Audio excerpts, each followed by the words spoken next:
midnight hour is close at hand. Creatures crawl in search of blood to terrorize your neighborhood. And whosoever shall be found without the soul for getting down must stand and face the hounds of hell and rot inside a corpse's shell. I'm gonna do it tonight.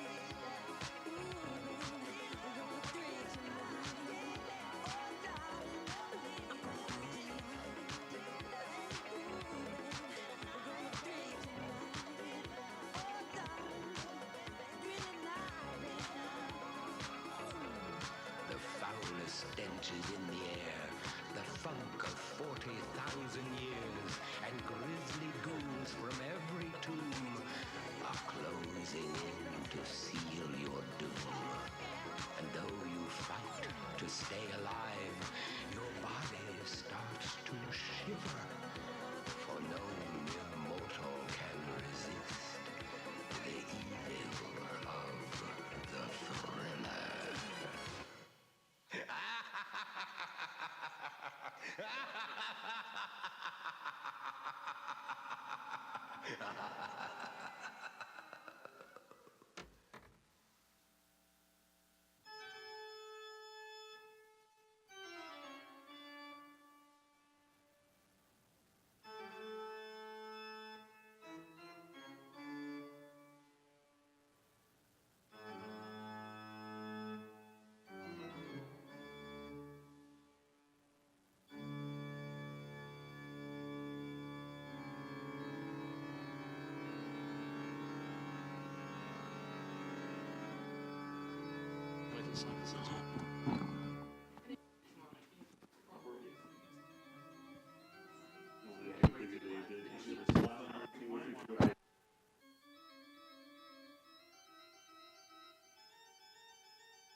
rule, no more caffeine for Clay after 5 p.m.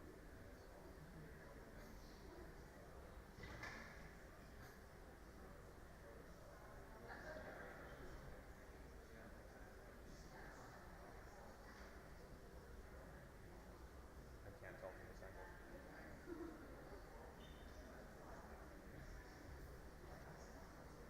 No. Yeah, we know.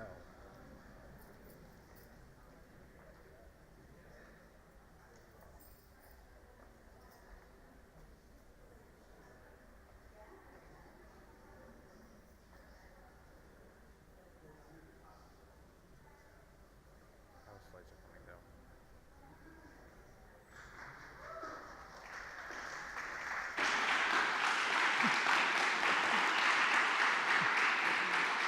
Good evening, everyone. I'm Roswell Encina. I'm the Chief Communications Officer for the Library of Congress, and I want to welcome you all to the Library of Congress tonight for our very first LC Halloween. So if you haven't seen our new pop-up exhibit, it's really spooky and amazing. So it shows the library's Houdini collection, we have a Day of the Dead collection, and all these other ghoulish ghost stories. We'd love you to come back tomorrow and look at it. We started this pop-up series earlier this year during the inauguration that it graduated to a Pride exhibit, to an Awesome Con exhibit where we featured the library's largest comic book collection, and we decided, you know, who doesn't love Halloween? So we decided to do this marvelous exhibit upstairs. So it goes until November 1st, so we're hoping that you come back to the library, bring your friends, you know, it's the best way to celebrate Halloween is here at the library.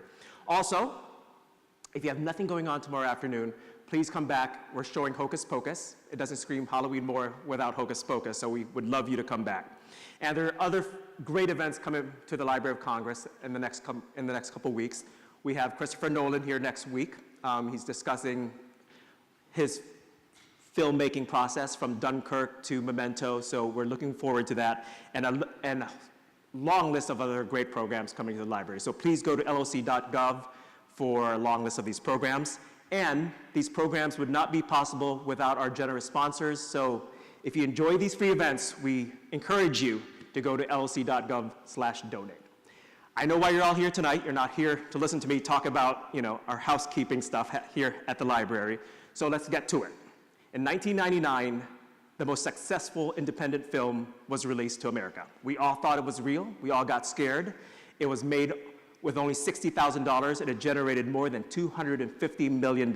So we're very lucky and very fortunate tonight to have some of the filmmakers part of the Blair Witch Project.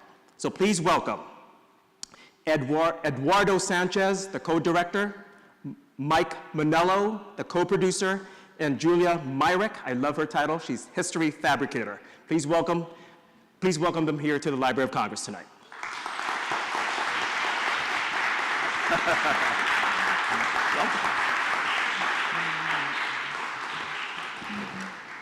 Welcome.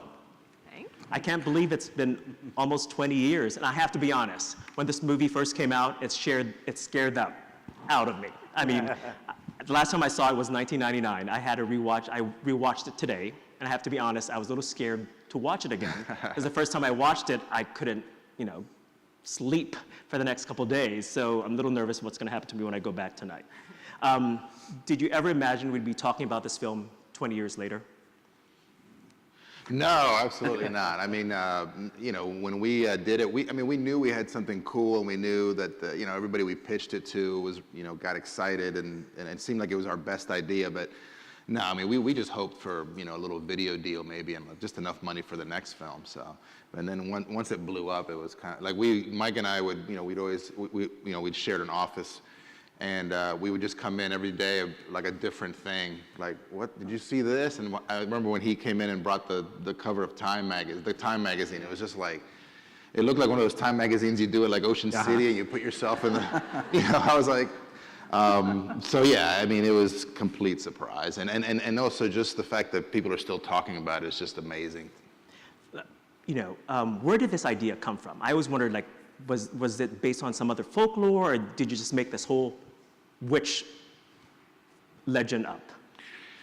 Yeah, I mean, the whole thing was that we wanted to make this, you know, this fictional mythology of just something in the woods. We didn't know what it was at first. We thought that maybe it was something evil, and eventually we were like, well, it kind of has to be witch. That's really the only kind of thing that, you know, from the Salem witch trials. We try to kind of connect those kinds of things, and then we let just kind of the support team kind of build the mythology, and they went to work, and Julia can tell you more about that. Well, I mean, I think that what you find is that you had Dan and Ed, who was like, okay, here's our major points, right? Something happens every 50 years was, I think, the thing that you came up with. Yeah. Like, we know that this in 1780 and 1820, and now I can't even remember the dates, it's been so long.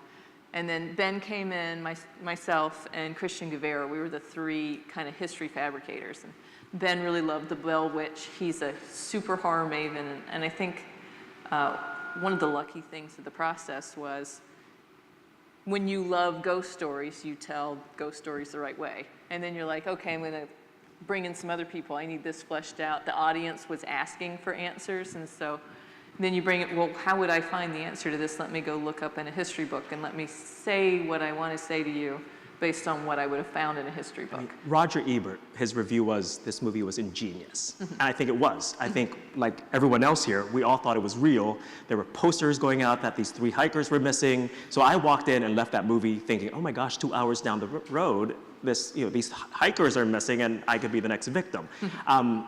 Was this intentional, that you wanted to make it feel like if it was a real thing? Well, I mean, I think that's what you get with Bloody Mary, right? I mean, even when you're 6 years old, you're like, Bloody Mary is really in the mirror. Bloody Mary is really going to kill you. You never tell another 6-year-old, it's all not a real story. This is playing on your fears. If you put it on the mirror in your head, you'll imagine it. You're never going to tell a story that way. So you want people to be terrified. You want them to believe this is true. So of course you're like, this really happened. And the first time I heard about it, IndieWire had come out. They hadn't even shot a single piece of footage yet. And Ed and Dan had come up with this videotape, and it said, this is a history of the township of Blair. And there was a zucchini festival, and they were trying to raise money. Yeah, and it was always like our investor tape, which kind of laid out the story, a little bit of the history, and then what happened to the 3 filmmakers, and you know that Haxon Films, which is the company that we have, when we had at the time, got the footage, the rights to the footage, and now we're editing it together. So, yeah, it was our whole thing was like trying to kind of recapture like the fear that Dan and I had while watching like In Search Of, or like any kind of pseudo documentary like Legend of Boggy Creek, even Cherry of the Gods. Like there's these films that, you know, just the idea that it could be real for us was kind of the thing that kind of fueled us to come to figure out what, you know, the whole Blair Witch thing. But yeah, we wanted it to feel real. We wanted nothing in the movie to give up the fact that it was not real. Like we didn't want any like crazy special effects or crazy lighting or anything like that. We wanted it to be like totally 100% real. Yeah, you know, to your question, there was definitely not an intention to make people think it was truly real. And I think the fact that it's very easy to prove that there was no township of Blair, Maryland. So there were clearly fictional elements that you would not have done if you were trying to actually create a hoax in that sense. I think it was definitely more like let's talk to the audience, let's tell this story in a very realistic way. And that goes to when the footage came back from the shoot and Ed and Dan started assembling it, you know, I remember Ed was very much like, the plan was just for these guys to cut an assembly of the footage and just keep everything that felt authentic and real and get rid of anything that felt fake, any lines of dialogue that didn't work. So the first assembly of the film, which was, I don't know how long, yeah, but was not an assembly to try to create a narrative or anything. It was just, let's just take what's good and what's real, and then we'll work from there. I think what made it so effective was the found footage technique. I mean, it's not the first time it's ever been used, but I think the Blair Witch really made it very popular. Like, I mean, years later, Cloverfield and Paranormal Activity used the same thing, but it just didn't have the same kind of oomph like what the Blair Witch did. As I thought it was real. I thought it was actually like a documentary, right. But I think using that technique and I have to be honest, the marketing of the film really helped it catapult it to where it is. Well, and I think what's interesting is I think there's a lot of chances, and I think this is true of every film, for it to all go terribly wrong. And from the very beginning, it was supposed to be a little bit more fictional in feel. You were gonna, what became the Curse of the Blair Witch, we're like, okay, we're gonna shoot this kind of narrative documentary sort of stuff. Oh, here's this part of the story, now we're gonna go to the found footage. Here's the story, now we're gonna go to the found footage. And then through the process, and it was a year, wasn't it, of editing? Yeah, it was it was like not, yeah. It was like a year of editing, and it kept on coming back. It's less entertaining, it's less emotional, it's less scary whenever we bring in more things. And there was a big debate about it. And we had outsiders come in and look at it, other people who had really good taste, and you're like, I think that you're just gonna have to have this, play it straight, because it's much more compelling, it's much scarier, and the fact that you're not really sure, like, once it feels more jazzed up, more formal, you're like, okay, now I've been removed from the story. Yeah, it's harder to believe, you know, Yeah. like, yeah, like, because the original idea for the movie was going to be a straight-up documentary about examining the footage of these three filmmakers in the woods, and then It was going to be more like Curse of the Blair Witch ended up. it was going to be more, yeah, it was, I mean, really it was like an in search of episode or documentary about Yeah. this, you know? When And, did you make the decision to make it what it is now? Probably towards the end of that year of editing. Yeah. It was a process. Well, we It was realized like a we realized that the slow realization. Yeah, we realized that the documentary stuff was getting in the way of the footage, you know. And every time we came away from the kids, you know, the people in the woods. It not that it wasn't boring. It was boring, but it kind of like pulled the tension out of the movie, you know. So we were like, let's just play the whole thing and just see what happens, you know. But I think to your point about Cloverfield and Paranormal Activity, I think the one thing that's interesting, and you know, when we got invited to do this, I kind of thought, oh, my kids hadn't seen anything related to Blair Witch before this, and so I thought, I'll show them Curse of the Blair Witch, and I hadn't seen it, I think, since we made it. And as I was watching it, I thought, this is deeply weird for TV even today, much less in 1999. And I remember thinking it was much more traditional in documentary style, but really, like, it starts off with no explanation and just kind of dives in, and the film does that too. And I think the difference is that, you know, as Ed was saying, the film as it exists now was not intended to exist that way. So the found footage conceit wasn't meant to carry the entire film. And I think something happens where it feels very real because it doesn't work like a standard narrative versus like those other movies where they're thinking of the entire film as found footage, so they're healing much closer to a traditional narrative arc. Now, the three major players here are the actors. When I was watching it the first time and when I rewatched it, watching it the first time I thought it was real. So now at least I know it isn't clearly. Did they play a key role? Which was improv? Did you have to teach them how to use a camera? Were they really operating the camera? Yeah, we had like a little mini film camp for them, like a little film school, where we kind of showed them. We were using a high-8 video camera, which is basically slap the tape in and, you know, and go to, you know, and start taping. We had to tell Heather after the first day of shooting, like, make sure you zoom out, because she was walking around with the camera zoomed in, and it was even shakier than the movie ended up. But it was just too much. So there was like little things like that we had to tell them, and then we were using a CP16 film camera, and we kind of taught Josh, who was supposed to be the cameraman, a little bit about that, how to, you know, run it and stuff. But yeah, they were actors, and you know, so we had to kind of train them not only on, you know, the equipment, but also on the mythology. Like, you know, Heather was supposed to be an expert on the Blair Witch. So the mythology that we had built, we basically gave it to her to you know, exploit throughout the movie, to just bring it up. How was the process of casting the actors? I mean, you had to pick completely unknowns. There's not, you know, you couldn't hire Gwyneth Paltrow or, you know, Brad Pitt to play these. No, it wouldn't have worked. No, it couldn't have casted. And didn't have the money for it. No, it wouldn't have worked. For a lot of reasons. Yeah, no, we went to New York mostly. We auditioned here, we auditioned in LA, we auditioned in Orlando where we were based. But New York, you know, the New York talent is where, like, the unsigned talent is. That's where it's concentrated. So we auditioned about 1,000 people. And we were just looking for like really like good people who could really improv well and like really feel like you were really like they were a lot like they were real, you know, like that's the whole thing. Like, just do these people sound like they're saying lines, or are they, you know, really just talking? And we didn't write any dialogue in the movie, in the script, so we knew it was going to be improvised. So we just picked the right actors, really. You know?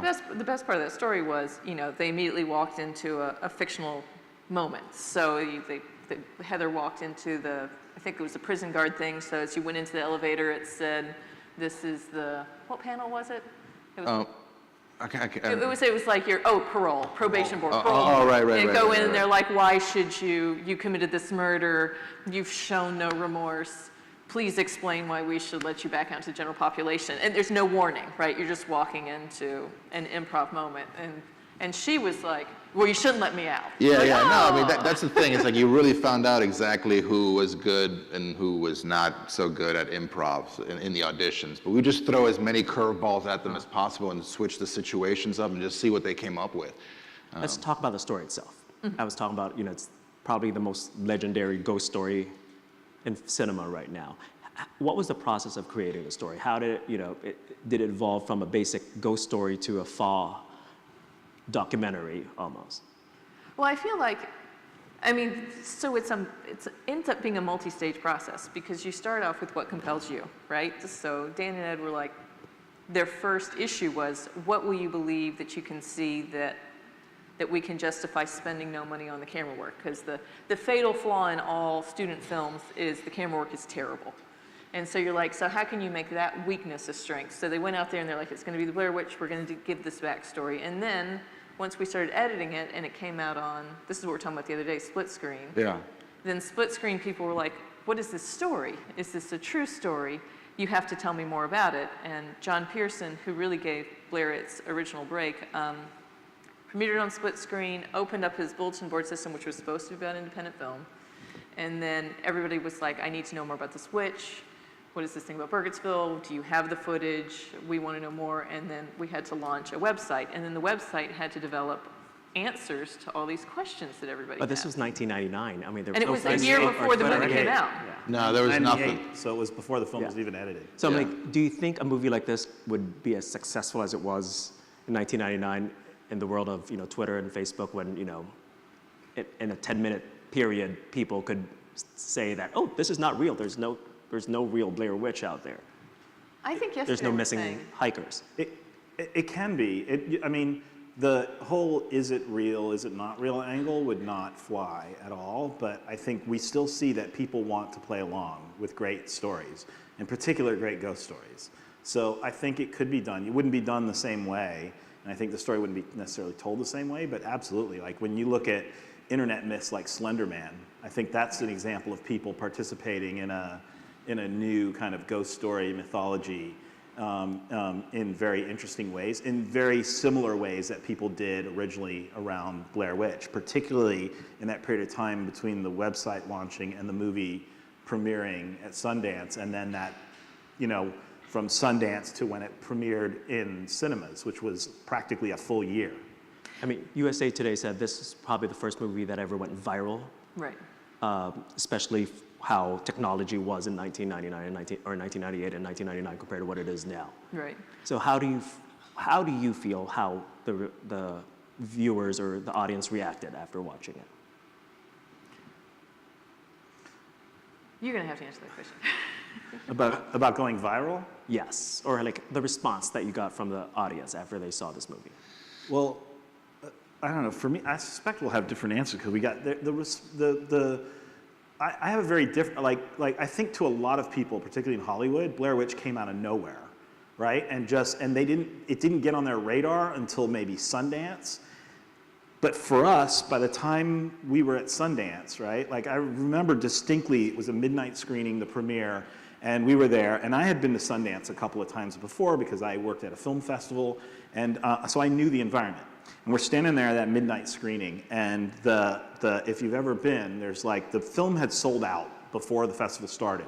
And you do a standby line, and it was midnight, and the film was screening in Salt Lake City later that week, and that screening hadn't sold out, but the standby line to see it at midnight at the premiere. What's a was standby packed. line, just in case? The standby line is like the film sold out, but there's pass holders. So they sell standby lines. You get in line and you get a number. And then if the certain badge holders don't show up and there's 15 or 20 seats open, they let 15 or 20 people in, which would be a large number of people to get let in. Well, there were like, I don't know, like 150 A lot. There's a lot. and they were students. They were college students. They were high school kids who you never see come up the mountain to the festival. Do you think that helped spread the word? Well, we knew that was from the word of mouth that had been going on for like 6 months before we got to Sundance. I mean, we were talking there and we said, look, if we don't get a deal that we like, we can four-wall this. I remember telling you, I said, we can four-wall the theaters and make our investors' money back just because we've already built an audience. But nobody, none of the distributors walking in really understood. And when Artisan bought the film, they actually, they said that there was a split in the company with the older executives going, we don't get it, and all the younger executives going, we have to buy this film, because they had been following it on the website. And one of the co-presidents said that what sent him over the line and decided to buy it was actually he noticed that split. And when he saw the split, the age split, he realized that something was happening that he just hadn't seen, and went with it. Well, and I think to speak to what Mike said a little bit earlier, I don't know if anybody has kids that do Minecraft, and there's a ghost story. Do you know this ghost story in Minecraft? Who is that guy again? With the eye? Oh no, I don't know that one. Well, so it's this myth that the coder had put a secret evil inside Minecraft, and I wish I could remember his name, but all of my son's friends knew about it.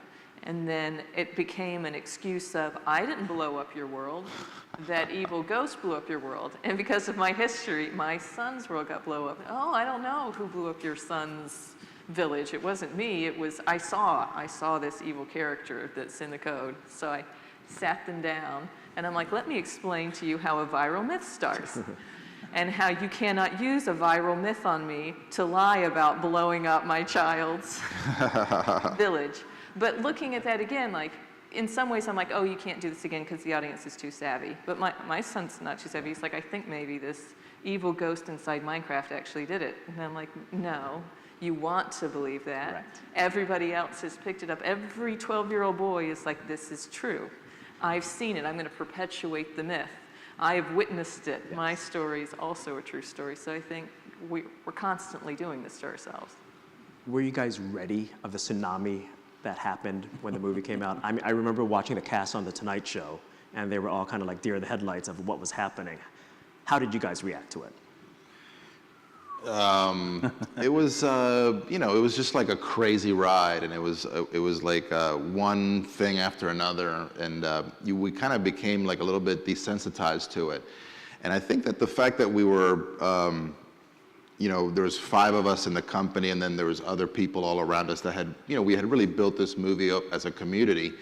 I think that was the reason that nobody kind of lost themselves and like went off to LA and like became, this crazy, Hollywood person. Like we all kind of, there was so much temptation, so much like craziness going on, like things that we never imagined were ever going to happen to us were happening, and then one right after the other, And but it was actually got to the point where it was kind of scary, because after, Dan and I were like, well, we're gonna have to make another movie after this, and whatever we do, no matter what the hell we do, it's never gonna compare to this. So I remember Dan and I sitting in like, it was in Canada somewhere. We were in the middle of the press tour, and it was like, just question after question. But for us, it was like, we love talking about, nobody's asked us about a movie ever, this much. So we were really into it, and we were enjoying it, and we were just sitting there doing a break, and we were like just sitting there, in this cafe somewhere, and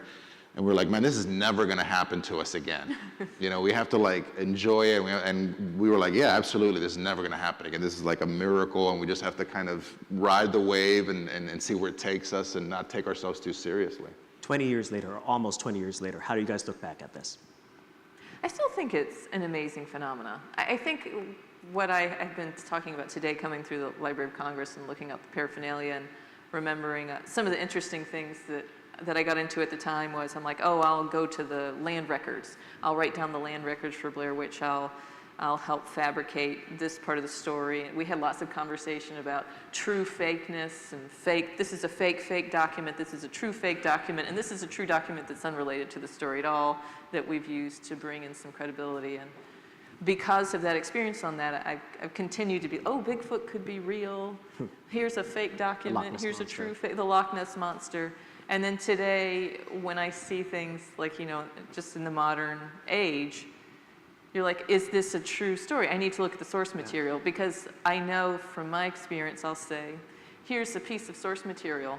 I've linked it. It proves that the Blair Witch is real. But if you click on it and you actually read it, it doesn't really do what I've said it does. But you'll tend not to look at it. You're like, oh, for instance, Maryland Historical Society for years had people call up and say, I need this book that's The Cult of the Blair Witch.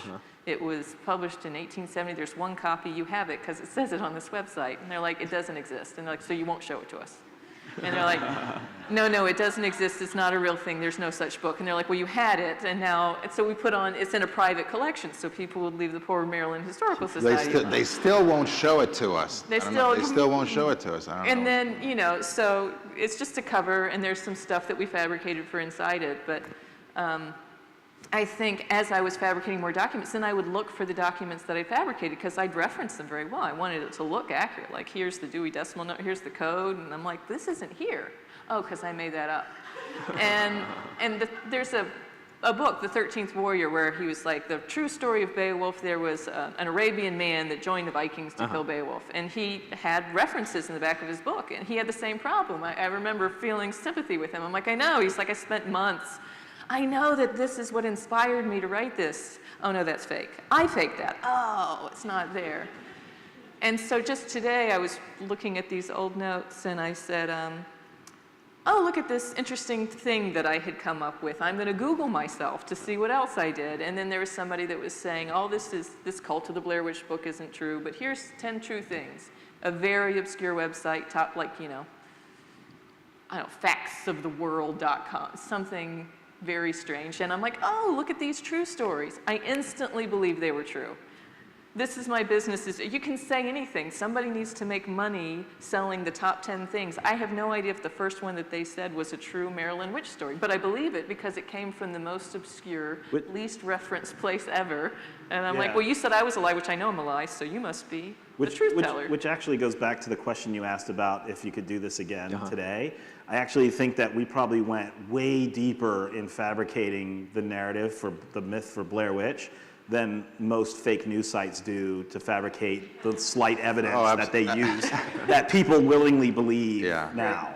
There's actually, I think, less need to prove something's true. It was today. the 1998 version of fake news, I guess, right? I mean, it actually really is interesting. I never thought this would be so salient on a national stage, but in the last year, there are certain things that you did, and you can't make a good ghost story if people don't want to believe. Like, X-Files is true. You want to believe in UFOs, you look for reasons to believe. Trust me, if my name Roswell, I know the exact how that works. But so you can't have this success if people don't want the success to come. So if I tried to sell you a story on caterpillars, you're not going to do the work to search out that information. You're like, I just don't care. But we want witch stories to be true. We've heard them when we were young. When you stumble across it in a certain way, the more obscure it is, the more you feel like, I finally found the real one. I thought it was out there.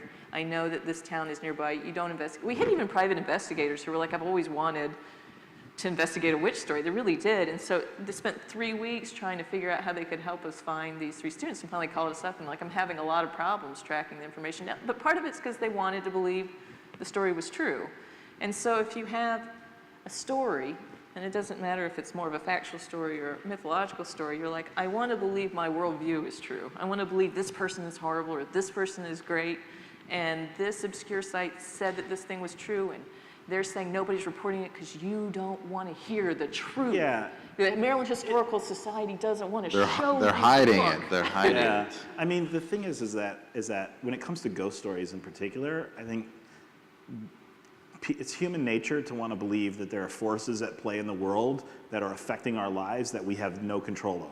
Or it's beyond human Yes, comprehension. and that's just a simple fact of human nature. So, and you're crafting a myth that essentially plays on that. It's, and then on top of that, like what Ed was saying is that, when cutting the film together, it was always like, you can never give every piece of information can suggest one or another, but it can never definitively say it's something supernatural or it's something that's, human. And so when you're playing that balance the whole time, you're basically feeding the evidence for whatever story the viewer wants to believe. Yeah. Before we take questions from the audience, let's do a little quick, where are they now? Could you tell us where are the cast members now and what projects all three of you guys are working on now? Ooh. We'll start with Ed. The cast, Mike Williams is a high school counselor now. He got out of business probably like 10 years ago. I mean, the last time we saw him, he was facing the wall. Yes, exactly. And he still acts, but he is a happy guy just, doing the high school counselor thing. And then Joshua is still acting. He's still directing. He does a lot of TV stuff, a lot of TV work. He was on Bates Motel, which we just watched recently. And then Heather was in the business for a while, and then she went off and grew pot for a while. And now I'm not sure where Heather is. She kind of goes on and off on Facebook, and she's just kind of out there doing her own thing, She might be in Colorado. Anyway, yeah. What projects are you working on? I'm mostly working on TV right now, just directing TV shows. And developing features, and still trying to make features, but the indie feature world is very difficult right now. So just moving forward on TV and trying to get our own TV show on the air. Before Mike answers, I should say though, when this movie came out, I think it gave a little big boost for independent filmmakers or student filmmakers. Absolutely, and that's what I think is like, for me, it's like the thing I'm most proud of, because like when I was young, there was these movies and there was these filmmakers that like really inspired me, and the fact that there's some people out there who just went out and tried to do it because of us, because we really did prove that anybody, these completely unknown people with the right idea and a little bit of luck, actually a lot of luck, can do something that kind of has this kind of impact. So I think we definitely inspired people, just the way I was inspired by Clerks and El Mariachi and. She's got to have it. Before that, I love the fact that Blair Witch still inspires people. How about you, Mike? Yeah. So I really loved the kind of taking this mythology that was really built for the actors to improvise from, and as we release it online and see how audiences kind of took it and the way that we were essentially improvising the story with them in that sense, improvising by the way it was released and how we decided to what we decided to flesh out and what we decided to hold back. I wanted to do more of that, and it was still early days. Hollywood, even after Blair Witch, was still like, that's marketing. We're not going to fund anything online, and so I started actually a marketing agency called Campfire. And we work with entertainment brands, do a lot of work with HBO, Netflix, Amazon, and we essentially do a lot of what we were doing with Blair Witch, which is help them build out the worlds of their shows online and in other forms of media. So we continue to do that. We recently did a whole experiential thing at New York Comic Con for Westworld. So I love it. It's like we basically kind of create these experiences that go beyond the original property. Excellent. How about you, Julia? Well, from the Blair stuff, I did a bunch of research we researched for In Search Of, and then we had to do this whole elaborate backstory for Hellboy with the Lance of Longinus. So from that, I got to do these great research projects into really obscure kind of paranormal sort of things. But since then, I've been script writing for science fiction and horror. I had a movie come out called Alien Raiders. I have another one coming out from Bonaventura Pictures called Higher Power, and I just finished one for STX, which we'll see if it goes about. It's like a cow version of Godzilla. Godzilla's comeuppance for the nuclear holocaust, and GMO comeuppance is coming, and the cows will get their revenge. So I think we have time for one or two questions from the audience. If anybody has one, we'll start with you, sir. We have a microphone coming in your direction. very interested in kind of the blended media movement that's kind of been going the past couple years. Blended media meaning both film and interactive media, such as computer games, that can be blended together to perhaps tell a story, if you're doing a fictional film, but also looking at, personally myself, how you would design blended media that is nonfiction. And in particular, if you have a nonfiction genre that has lots of elements of horror, meaning it attacks someone, it attacks the viewer or the consumer in a way that they feel very scared. Have you any experiences first with computer games in either sort of the Blair Witch kind of phenomenon, or any suggestions on how to blend a computer game and some other movie that's being presented as nonfiction? I think it's a good mic question. I would look at the National Film Board of Canada. They have been funding for years now a lot of kind of interactive documentary work, and it's all available on their website. There's an enormous amount of it, and some of it is quite excellent in terms of like just thinking about how to convey those stories. As for video games, I mean, there were three video games that actually came out as part of Blair Witch, but they were really largely done by the game company. I mean, the stories were kind of pulled from the mythology, but Didn't you do some multimedia, anything with horror, where you're like, it's collaborative, kind of horror? There've been, but you know, like in terms of like tapping into things that are real. I mean, that's a tall order when you start to do that, because you know you're dealing with real people's stories. So I think there's a lot more ethical issues around it than maybe with fiction narrative. You brought up the video games. I never got a chance to ask you guys, what did you think of the sequels that came after the original Blair Witch? We'll start with that. The first sequel was, you know, it was a weird time. We had just finished the movie, and they were artists in the company that bought Blair Witch was like, we got to do a sequel right away. We're gonna release it next Halloween, and. Did you guys have any input on it? Well, we had input on it until we told them that we didn't like what they were doing, and then they kind of didn't pay attention to us anymore. So the first sequel was a little bit, it was really rushed, and it wasn't quite the right idea. And I don't think it's a terrible film, but I don't think it's like a cousin of Blair Witch. It doesn't really belong in our mythology. And then the second sequel that came out last year, I think that one ties in much better to the original mythology, and I enjoyed that one a lot more. Yeah. How about you? I'm trying to think how to answer this and not in the most politically expedient way. Well, you're in the right city. I think the second film was made by people who were looking to push out a film, who were thinking about a brand called Blair Witch rather than a film or the fans, and I think the film reflects that. I think that. I think that it was, and I think that's the studio. I think the filmmaker wanted to tell a completely different story and wasn't necessarily interested in the Blair Witch story, and so took it in a direction there. So I really think I wouldn't even call it a cousin. I would say it's really somebody else's idea of the sociological impact of Blair Witch and wanting to make a commentary on it and doing it under the name of Blair Witch. I think I actually just recently saw the other sequel, which was fun, but it was fun. It felt like a reboot, right? Because it was hitting a lot of the same beats in that sense. But what I really think, for me, what's most sad is that about the sequels is that I feel like the Blair Witch franchise right now is in the hands of people who still don't respect, I think, what Ed and Dan brought to it. And I think that there's definitely some thought, thinking, and care around it.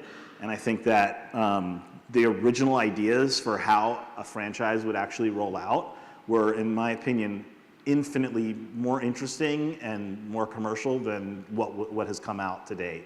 But I don't think we'll ever see those films, unfortunately. Julia, for the person who helped build history. Build a story. Well, I mean, the thing is I think that within the core group, so you have like the 5, and then you have an additional 7, and then it gets to 20, and I don't think that even internally we all would agree on, oh, this is what I like the most about, and this, I think Ed and I even have different views of what's happening in the woods.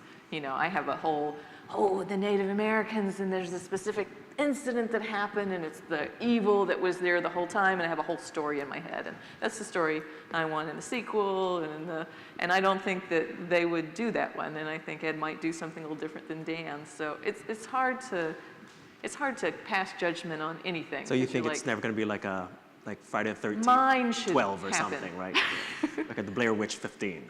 I don't know. I mean, I actually think that there's a specific space that Blair could continue. I don't think that it's the space that they're following. I don't think it's a narrative type. It's not a traditional story. I think that if we went back into this more audience on collaboration. a very basic level, right? If you follow the mythology, you actually can't have a sequel until 2034, right? Exactly. 2044. So stay tuned for 2034. So technically, right, there can't be a sequel. I think the only movies you can make are the ones that go backwards, in my opinion. And then in 2034, it's going to have to be somebody with their own camera, and it's not Their own iPhone or their own smartphone. Exactly, or whatever, exactly. Their own virtual reality. Yeah, it'll be like a holographic experience or something. We'll do one more question. I see the gentleman there in the middle. There seems to be an insatiable appetite for really gross out gore in horror films like Walking Dead, in contradistinction to your film, which was about the imagination, which can be far more terrifying than seeing people's entrails, pouring out on the screen.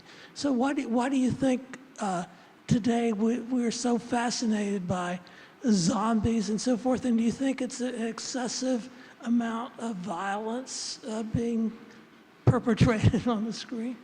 Well, I agree with that one. I think that and I actually think a lot of it is just, it's easy.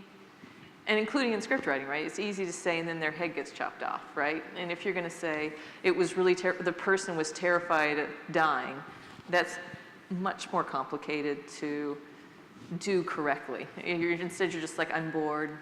I don't feel this emotion that you're feeling. But if you chop the head off, you're like, I showed you somebody with their head chopped off, and now you should feel something because an event happened. So I think probably a lot of the reasons in movies you see clear-cut awful things happen is because it's easier to pull off. You know what the beats are, and then the beats go that way. And also, I will say that when you get into the machine of Hollywood, and I know both of these guys have experienced that, you go into a room and you're like, okay, here's my story, and you don't know what's happening, and they're like, well, you have to know what's happening because I'm the executive, so you have to explain it to me. And you're like, well, okay, let me explain the backstory to you. So I've always agreed with Ed, like, they did the story right because as a ghost story, you come in, you're like, Bloody Mary's going to show up in the mirror. And then you don't say, and here is a novel to read to explain to you the history of why she would show up in a mirror. And now you're not scared anymore. You're like, I know this will happen. This is where the person, and you don't need a lot of explanation. But in film studios, you need a lot of explanation. And then you're like, okay, and then they killed this person, and they killed this person, and all this stuff. And then suddenly everything becomes a lot more literalized and a lot more explained. And then it's not scary anymore, and then sometimes it's just, well, we'll just do the brutal version because there's specific people that like the brutal part of the film, so we'll just make the whole film. It's easy. Well, and I mean, I think, horror, it's kind of like comedies, there's really intelligent satires and then there's gross out comedies. And I think horror is like that, and I think the films with a lot of gore are kind of about a different emotional state. They're more like, I think, a theme park ride. And I think then whereas the more psychological horror films are really about kind of shaking you to your core. And sometimes you get a mixture of both in something like The Exorcist, where it's pretty explicit, but at the same time it also hits you deeply inside. But it's hard to balance it. And it's, to Julia's point, it's a lot easier to see the commercial appeal of the theme park ride than it is the psychological horror, because those commercial aspects are easy to market, whereas with the more psychological stuff, if the critics don't like it, it kind of becomes a hard sell. Yeah, and it becomes like the search for like trailer moments. Yeah. And you have like when it's a real subtle movie that doesn't have, it could be really scary or whatever, but doesn't have the trailer, thing exploding or somebody coming at the camera or whatever. It's just hard to market, But I mean, for our film, I mean, I think Dan and I were definitely fans of like, the kind of the psychological stuff, but also, what our film, the big reason why nothing happened really crazy or gory or anything in our film, I think a lot of it had to do that we had no money. Yes. Because everybody asked like, well, what was the original ending going to be and this and that, and I think that if we'd had some money and we had some resources, we would have done something a little bigger in the end. I mean, maybe we would have gone back to the original ending, but we did shoot. Yeah, There was because that ending for us was like the hardest thing to find, to not betray the rest of the movie. But a lot of it was just like, we can't afford to have, like Julia said, we can't afford to have a dismemberment. We don't have the budget to like really do it right. But I think if we would have had, unfortunately, I think if we would have had the resources, I think, we would have added something in there. I don't know if it would have worked, but I think it's like Spielberg and the shark not working in Jaws, except like a lot fewer zeros. Yes. On the budget. Like nothing. Yeah, absolutely. So, think that's a what lot of it, like just the creativity of just, coming up with something where you have very limited resources, so. Well, and I would say, but there's two things. Again, it's you actually, like Jaws, you triumph when you're doing less with limited resources, but we had a lot of things where we're seeing other people do stuff, and you're like, if you have an 18-year-old giving an interview, they're clearly not a reporter. We don't have the budget to hire somebody who is going to play a reporter well. We don't have the budget to make the soundstage look correct, so we're just not going to have that scene. And so part of doing things right is knowing that you're going to do it badly, and so just don't do it. You're not allowed to have that it's scene. knowing your limitations, that you're not going to be able to pull that off at that budget level, and you just kind of find another way to keep the audience. I would say 90% of people, just if you're going to be in a low-budget film, 90% of people make that mistake. They're like, well, I'm going to have high ambition, and I'm going to show you all that I can, do something for $20 that takes you $20 million. And if you're just slightly off the mark, then the whole movie fails. And you're like, man, you almost pulled it off. And now you failed more spectacularly, and you have nothing to work with, which is unfortunate. Well, I appreciate all of you being here tonight. On behalf of the Librarian of Congress, we welcome you here, of course. Thanks for having us. I appreciate this so much. Oh. So I know, what? We have a little present for you. Oh, well, This we love is presents. an original Sundance poster from 1999. Could And we'd like we to present unfold it to the it? Library of Congress. Yeah. We would love to, You could have it at your display. I was about to say we could add it to our Halloween pop-up exhibit. I'm doing it backwards, sorry. I'm very anticlimactic here. Wow. This is great. Mint condition. It is. Thank you so much. We really appreciate it. Sure. Thank you again to Ed, Mike, and Julia. So for all of you who haven't seen the Blair Witch Project, I hope you enjoy it. For all of you who are going to rewatch it, get ready to be scared all over again. Thank you again.